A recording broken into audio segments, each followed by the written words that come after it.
Sa mga balita, kinumpirma ng Malacanang na lalagdaan na ni Pangulong Bongbong Marcos ang pagpapaliban sa barangay at sangguniang kabataan election sa Agosto 12. Pero sa kabila nito, tuloy lang ang rehistrasyon para sa BSKE. Sa Davao, nagsimula na ang registration at dinagsa ito ng mga botante.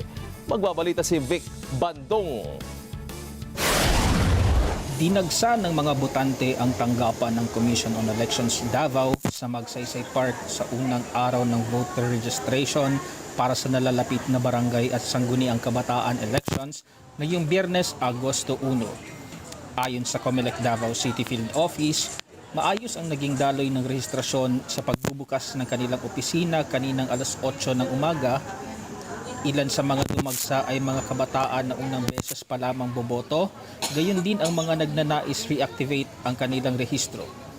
Pinaigting din ng COMELEC ang kanilang operasyon ngayong taon, kabilang ang pagsunod sa no-non-brick policy upang tuloy-tuloy ang pagtanggap ng mga aplikante mula alas 8 ng umaga hanggang alas 5 ng hapon.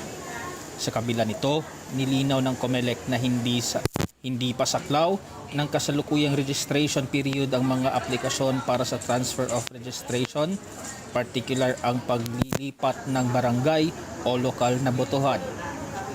Kabilang sa mga pangunahing dokumentong hinihingi ng mga bagong aplikante ang isang valid ID gaya ng PhilSys, School ID o pasaporte. Para naman sa mga nagnanais muling maaktibahan ang kanilang rehistro, kailangang ipresenta ang dating voter ID o anumang dokumentong magpapatunay ng nakaraang rehistro.